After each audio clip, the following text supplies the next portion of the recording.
हर हर महादेव। दोस्तों, आप सुन रहे थे मेरे साथ मैं तेरी हीर भाग 49। मुरारी का घर बनारस। शिवम की गाड़ी मुरारी के घर के बाहर आकर रुकी। मुन्ना और शिवम दोनों ही खामोश थे। मुन्ना के बाएं हाथ पर पट्टी थी और ललाट पर बैंडेज लगी थी। शिवम ने मुन्ना की तरफ देखा और कहा, घाट पर जो कुछ भी हुआ उस बारे में घर पर किसी से चर्चा नहीं करना। मुरारी को पता चला तो खामखा वह परेशान होगा। हम आगे से ध्यान रखेंगे, मुन्ना ने सहजता से कहा। मुन्ना, जौन राजनीति में तुम कदम रखे हो वो इतनी आसान और सीधी भी नहीं है। तुमको मुरारी से बहुत कुछ सीखने की जरूरत है। हर बार तुम सहजता और सरलता की उम्मीद नहीं कर सकते। तुमको वैसा बनना होगा जैसा राजनीति चाहती है। बाकी हम समझते हैं कि तुम बहुत समझदार हो, जल्दी चीजों को संभालना सीख जाओगे। शिवम ने मुन्ना को समझाते हुए कहा। हम समझ रहे हैं बड़े पापा, मुन्ना ने कहा। रिजल्ट परसों सुबह आएगा, तब तक थोड़ा सतर्क रहो। विपक्ष के लड़के तुमको नुकसान पहुंचा सकते हैं। एक बार तुम जो इलेक्शन जीत जाओ ओके बाद अपने तरीके से काम करना, बस तब तक थोड़ा शांत रहो, शिवम ने कहा। जी बड़े पापा, मुन्ना ने कहा। अब अंदर जाकर खाना खाओ और आराम करो, शिवम ने कहा। मुन्ना ने हामी में गर्दन हिलाई और गाड़ी का दरवाजा खोलकर जैसे ही नीचे उतरने को हुआ, शिवम ने कहा, मुन्ना। जी बड़े पापा, मुन्ना ने कहा। घबराना मत, कोई भी परेशानी हो तो याद रखना हम हैं, शिवम ने कहा। मुन्ना ने सुना तो हल्का सा मुस्कुरा दिया और हामी में सर हिलाकर चला गया। शिवम ने गाड़ी घुमाई और घर के लिए निकल गया। मुन्ना अंदर आया। अनु हॉल में ही थी और डाइनिंग पर खाना लगा रही थी। मुन्ना को देखकर अनु ने उसकी तरफ आते हुए कहा, लो, मैं तुम्हें ही फोन करने वाली थी। आज खाने में तुम्हारी पसंद की बेसन की कड़ी बनी है। ये तुम्हें क्या हुआ? ये चोट कैसे लगी? मुन्ना के हाथ में बंधी पट्टी और माथे पर लगी बैंडेज देखकर अनु परेशान हो गई। बाइक स्लिप हो गई थी माँ, हम ठीक है, बस जरा सी खरोच लगी है, मुन्ना ने कहा। अनु ने मुन्ना का हाथ पकड़ा और उसे लेकर सोफे की तरफ आते हुए कहा, ये जरा सी है, जरा खाया पिया लगता है और तुम फिर कहीं ना कहीं चोट लगवा के आ जाते हो। बहुत खून बहा होगा ना? बहा ही होगा, तभी तो हाथ पर पट्टी बंधी है। अनु को परेशान देखकर मुन्ना ने प्यार से कहा, माँ, आप बेवजह इतना परेशान हो रही हैं। देखिए, हम बिल्कुल ठीक हैं। पापा कहीं नजर नहीं आ रहे? कहीं बाहर गए हैं क्या? अनु, बनारस में सब जरूरी कार्ड दे दिए हैं, कसम से बहुत थक गए हैं आज तो। कृष्णा, जो सब हमारे कमरे में रख दो, मुरारी ने अंदर हॉल में आते हुए कहा और हाथ में पकड़े बचे हुए कार्ड कृष्णा को थमा दिए। कृष्णा मुरारी की तरफ बढ़ गया और मुरारी अनु की तरफ आया, लेकिन मुन्ना के हाथ में पट्टी बंधी देखकर मुरारी के चेहरे पर परेशानी के भाव उभर आए। जे कैसे हुआ मुन्ना? मुरारी ने पूछा। बाइक स्लिप हो गई पापा, मुन्ना ने कहा। मुरारी मुन्ना के सामने पड़े सोफे पर आ बैठा और कहा, तुम भी यार गजब इंसान हो मुन्ना। अरे बनारस के विधायक बनने वाले हो और बाइक से घूम रहे हो। अरे हमारी जीप किस लिए है? कल से तुम ओमा घूमे हो, समझे? बाइक हमारे लिए छोड़ दो। अनु ने सुना तो मुरारी की तरफ देखा और कहा, गजब तो तुम हो मुरारी, इसे चोट लगी है और तुम इसे जीप लेकर घूमने को कह रहे हो। अरे इतनी सी चोट में क्या फर्क पड़ता है? मर्द का बच्चा है, इतनी सी चोट तो बचपन में हम और शिवम भैया थूक लगा के ठीक कर लेते थे, मुरारी ने कहा। मुन्ना ने सुना तो मुस्कुरा उठा। अनु उठकर डाइनिंग की तरफ चली गई तो मुरारी मुन्ना की तरफ झुका और धीमे स्वर में कहा, ये सब विपक्ष पार्टी का काम तो नहीं है ना? अगर है तो बताओ, ट्रीटमेंट करवा देते हैं। कहा है कि राजनीति में ये सब होता रहता है, बस सामने नहीं आता। नहीं पापा, ऐसा कुछ नहीं है, बड़े पापा ने सही कहा था, मुन्ना ने गंभीरता से कहा। क्या कह रहे तुम्हारे बड़े पापा? मुरारी ने पीछे हटकर कहा। यही कि राजनीति में रहने के लिए हमें आपसे बहुत कुछ सीखने की जरूरत है, मुन्ना ने उसे गंभीरता से कहा तो मुरारी मुस्कुरा उठा। मुरारी को मुस्कुराते देखकर मुन्ना ने कहा, आप मुस्कुरा क्यों रहे हैं? मुरारी ने मुन्ना को देखा और कहा है ना मुन्ना, जो राजनीति में तुम अपना कदम रखे हो ना, वो राजनीति के हम मास्टर रह चुके हैं। कल से सिखाते हैं नियम कायदे तुमको भी। हम हाथ मुंह धोकर आते हैं, तुम चलो खाना खाने। मुरारी उठकर चला गया और मुन्ना सोफे पर उठ बैठा उसे देखता रहा। धीरे धीरे मुन्ना को समझ आ रहा था कि उसके पापा इतने भी सीधे नहीं थे जितना वह उन्हें समझता था। मुन्ना, वहां अकेले क्यों बैठे हो? चलो आओ, खाना खा लो। अनु की आवाज से मुन्ना की तंद्रा टूटी। मुन्ना उठकर वॉश बेसिन की तरफ बढ़ा, अपने हाथ धोए और खाना खाने डाइनिंग टेबल के पास आ बैठा। अनु ने उसकी प्लेट में खाना परोसा और फिर मुरारी के लिए खाना परोसने लगी। मुन्ना ने निवाला तोड़ा और खाने लगा। मुन्ना खामोशी से किसी सोच में डूबा खाना खा रहा था। कुछ देर बाद मुरारी भी चला आया और तीनों बातें करते हुए खाना खाने लगे। बातें सिर्फ अनु और मुरारी कर रहे थे, वो भी मुन्ना की शादी को लेकर, और मुन्ना बस खामोशी से सब सुन रहा था। प्रताप का घर बनारस। पूजा के साथ दिन भर घूमने और शाम की गंगा आरती देखने के बाद राजन घर आया। पूजा के साथ उसे वक्त का पता ही नहीं चला और वही पूजा भी राजन से मिलकर बहुत खुश थी। राजन घर के अंदर आया तो घर के बरामदे में बैठा प्रताप उसे दिखाई दिया। राजन सीधा बरामदे में चला आया और कहा, पिताजी, खाना खा लिया आपने? नहीं बिटवा, तुम्हारा ही इंतजार कर रहे थे, पर तुम्हारा पेट तो आज भरो भरो लाग रहा हो है। प्रताप ने कहा, हाँ पिताजी, वो कहा है ना कि सुबह से शाम तक फैक्ट्री का काम करते हुए इतना बिजी रहे कि खाने का याद ही नहीं रहा। फिर शाम में बाहर से खा लिए, अभी भूख नहीं है हमका, आप खाई लो। राजन ने कहा, 2-4 गोलगप्पे और 1 टमाटर चाट से तुम्हारा पेट भर गया राजनवा। प्रताप ने राजन की तरफ देखकर कहा तो राजन के चेहरे पर 12 बज गए। उसने डरते डरते प्रताप की तरफ देखा और अनजान बनते हुए कहा, का पिताजी? गोलगप्पे, टमाटर चाट, क्या कह रहे हैं आप? वही कह रहे हैं बिटवा जो ना आज शाम बाजार में देखे रहे। आंखों में आंखें डाल के अपने हाथों से टमाटर चाट खिलाई जा रही थी जिनको। वो तुम्हारी बहन तो होगी नहीं। कहा है कि तुम्हारी बात कोनो और औलाद तो पैदा किए नहीं हम। प्रताप ने कहा। राजन ने सुना तो समझ गया कि प्रताप क्या कहना चाहता है। तभी घर के नौकर ने राजन के बगल से निकलते हुए धीमे स्वर में कहा, मालिक आज बाजार माँ पूजा जी के साथ चाट खाते देख लिए आपको। अब राजन समझ गया कि उसका झूठ प्रताप के सामने आ चुका है, इसलिए उसने कहा, पिताजी वो हम तो सीधा फैक्ट्री ही जा रहे थे कि फिर पूजा जी ने कहा कि उनको बनारस घूमना है, तो हम के साथ वक्त का पता ही नहीं चला। हम कल से जाते हैं ना फैक्ट्री। नहीं भैया, अभी कुछ दिनों के लिए फैक्ट्री जाने की कोनो जरूरत नहीं है।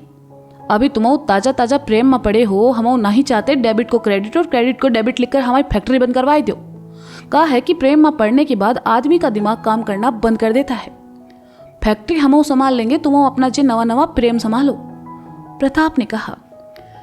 प्रताप की बातें सुनकर राजन का चेहरा शर्म से लाल हो उठा और उसने अपना सर खुजाते हुए कहा, खा पिताजी आप भी, अब जे दुल्हन के जैसे शर्माना बंद करो और बैठो, खाना खाओ, प्रताप ने कहा और खाने की टेबल के पास पड़ी कुर्सी पर राजन आ बैठा। राजन भी चला आया और प्रताप ने सच ही कहा था कि 2 गोलगप्पे और 1 टमाटर चाट से भला पेट भरता है का। गौरी का घर इंदौर। गौरी ने जय पर हाथ उठा दिया और इस बात का गौरी को बहुत दुख था। मुन्ना ने गौरी को समझाया और उसे जय से माफी मांगने को कहा। गौरी अपने कमरे से बाहर आई। उसने देखा जय के कमरे का दरवाजा बंद है। उसके अंदर जाने की हिम्मत नहीं हो रही थी। फिर उसे कुछ याद आया और वह नीचे चली आई। नंदिता जी हॉल में ही बैठी अपना काम कर रही थी। उन्होंने गौरी को देखा और कहा, अरे गौरी, कुछ चाहिए था तुम्हें? नहीं मम्मा, मैगी खाने का मन हो रहा है, मैं खुद बना लूंगी, गौरी ने किचन की तरफ जाते हुए कहा। गौरी, शादी तक तुम्हें यह सब खाना नहीं खाना चाहिए, तुम्हारे फेस पर पिंपल हो जाएंगे और तुम्हें तो शादी वाले दिन सबसे सुंदर दिखना है ना, नंदिता ने कहा। तो गौरी ने किचन से झांक कर कहा, उसकी टेंशन नहीं है मम्मा, वो पार्लर वाली अपने आप बना देगी, और वैसे भी मैं जैसी हूं आपके होने वाले दामाद को बहुत पसंद हूं। नंदिता ने सुना तो मुस्कुरा उठी और अपना काम करने लगी। गौरी ने मैगी बनाई और 3 कटोरी में डाली। एक को सिंपल रखा और दूसरी पर थोड़ा एक्स्ट्रा मसाला और भर भर कर चीज डाली और लेकर किचन से बाहर चली आई। उसने फ्रिज में रखी कोल्ड ड्रिंक पे निकाल ली और ट्रे में रख ली। नंदिता के सामने से गुजरते हुए उसने सिंपल वाली मैगी उनके सामने रखी और बाकी लेकर ऊपर चली आई। गौरी जय के सामने आई और दरवाजा खटखटाने के लिए जैसे ही हाथ बढ़ाया, उसने देखा दरवाजा खुला है। गौरी अंदर आई तो उसने देखा जय अपने कमरे की खिड़की के पास उदास बैठा बाहर देख रहा है। गौरी ने ट्रे टेबल पर रखा और जय की तरफ चली आई। जय ने गौरी को अपने कमरे में देखकर कहा, आप यहाँ क्यों आई हैं? गौरी कुछ देर खामोशी से जय को देखती रही और फिर कहा, एक्चुअली आई रियलाइज कि मुझे तुम पर हाथ नहीं उठाना चाहिए था। आई एम सॉरी, मैं थोड़ा पैनिक हो गई थी। आई एम सॉरी जय, मुझे माफ कर दो। जय ने सुना तो हैरानी से गौरी को देखने लगा, क्योंकि आज से पहले गौरी ने कितनी ही बार उसे लात घूसे थप्पड़ मारे थे और जय ने भी गौरी के बाल खींचे थे, लेकिन कभी गौरी ने सामने से आकर सॉरी नहीं कहा। फिर आज ये चमत्कार कैसे? जय को खामोश देखकर गौरी को लगा कि जय उससे कुछ ज्यादा ही नाराज है, तो उसने अपने दोनों कान पकड़े और कहा, लो मैंने अपने कान पकड़ लिए, अब तो माफ कर दो प्लीज। ठीक है, माफ किया, अब जाओ यहां से, जय ने कहा और खिड़की के बाहर देखने लगा। मैंने तुम्हारे लिए चीज मैगी बनाई है, क्या तुम खाना चाहोगे? गौरी ने कहा। चीज मैगी का नाम सुनकर जय के मुंह में पानी आ गया, लेकिन वह गौरी से नाराज था, इसलिए कहा, पहले थप्पड़ खाओ फिर मैगी खाओ, नहीं चाहिए मुझे आपकी ये सब चीजें, ले जाइए इसे। गौरी ने सुना तो जय को देखा और कहा, ठीक है, वैसे भी कुछ दिन बाद मैं हमेशा के लिए इस घर से चली जाऊंगी, सोचा जाने से पहले तुम्हारे साथ कुछ वक्त बिता लूं, पर लगता है तुम मुझसे कुछ ज्यादा ही नाराज हो, मैं इसे वापस ले जाती हूं, गौरी ने कहा। गौरी के जाने की बात सुनकर जय के दिल में एक चुभन का एहसास हुआ। वह उठा और गौरी के हाथ से ट्रे उठाने से पहले आकर कुर्सी पर बैठा और अपनी कटोरी उठा ली। गौरी ने देखा तो मुस्कुरा उठी और अपनी कटोरी लेकर जय के सामने सोफे पर आ बैठी। गौरी को मैगी खाते देखकर जय ने कहा, बनारस जाकर क्या आप मान जीजू को भी यही सब खिलाने वाली हैं? उसके घर में कृष्णा भैया है, बेस्ट पार्ट ये है कि मुझे कभी उसके घर में खाना बनाना ही नहीं पड़ेगा, गौरी ने खुश होकर कहा। और अगर कभी जीजू ने या अनु आंटी ने कहा तब तो बनाओगी ना? जय ने कहा। हाँ तो मुझे आता है ना, मुझे सब बनाना आता है। सब मुझे तो बस मैगी बनानी आती है। कहते कहते गौरी रोआ सा हो गई। जय को गौरी की बात सुनकर हंसी आ गई और उसने कहा, इसीलिए मम्मा कहती थी कि गौरी बेटा खाना बनाना सीख लो। जय को चिढ़ाते देखकर गौरी ने पास पड़ा क्वेश्चन उठाकर जय की तरफ फेंका और कहा, ज्यादा बकवास मत करो समझे, मान बहुत अंडरस्टैंडिंग है, वो मेरी मैगी खाकर भी खुश हो जाएगा। हाँ बेचारा मना भी तो नहीं कर सकता, मुझे तो अभी से उनके लिए हमदर्दी हो रही है कि वो कैसे झेलेंगे तुम्हें। जय ने गौरी का मजाक उड़ाते हुए कहा, एक्चुअली मैंने गलती की तुम्हारे लिए ये मैगी बनाकर, तुम इसके लायक ही नहीं हो, गौरी ने कहा। मजाक कर रहा हूं बाबा, आई नो आप बेस्ट वाइफ बनोगे, जय ने कहा। गौरी मुस्कुरा दी और मैगी खाने लगी।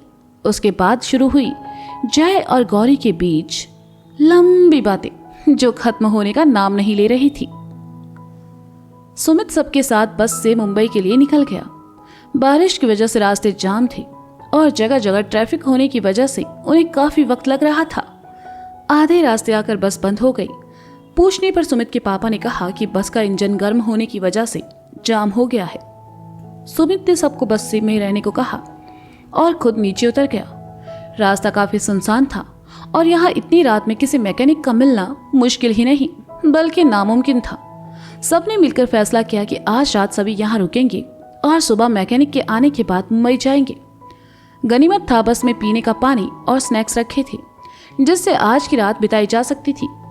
सुमित के अलावा बस में 20-22 लोग और थे। उसने सबसे नीचे उतरने को कहा और सामने मैदान में चले आए जहां रोशनी का नामो निशान तक नहीं था। बस दूर खंबे से आती हल्की रोशनी में सब आगे बढ़ रहे थे। मैदान में आकर वंश ने कहा, हम लोग यहाँ रहेंगे। वंश सर, आप कहे तो आपके लिए 5 स्टार होटल बुक कर दें। सुमित ने कहा, नहीं, ये जगह वैसे भी इतनी बुरी नहीं है, बस हमें थोड़ी आग जलाने की जरूरत है, वरना सुबह तक तो हम सब कुल्फी हो जाएंगे। वंश ने अपनी हथेलियों को रगड़ते हुए कहा, बस की डिग्गी में कुछ लकड़ियां पड़ी है, तुम जाकर वो ले आओ, मैं तब तक पापा से कहकर पेट्रोल का इंतजाम करता हूँ। सुमित ने कहा और वहां से चला गया। वंश बस की तरफ जाने के लिए जैसे ही पलटा, उसकी नजरें बस के बाहर खड़ी निशी पर जाकर ठहर गई। बस से उतरने के बाद निशी अंगड़ाई ले रही थी और इस वक्त हल्की रोशनी में वो बहुत ही खूबसूरत लग रही थी। वंश के कानों में बहुत ही रोमांटिक सी धुन बजने लगी, जो इस वक्त मेरे कानों में भी बज रही है, या शायद आपके कानों में भी। तो दोस्तों, ये था मैं तेरी हीर भाग 49। इसका अगला भाग आप जल्द ही सुनेंगे मेरे साथ। तब तक के लिए शुक्रिया, बाय, अपना ख्याल रखिए और हाँ, सुनते रहें मैं तेरी हीर मेरे साथ। बाय।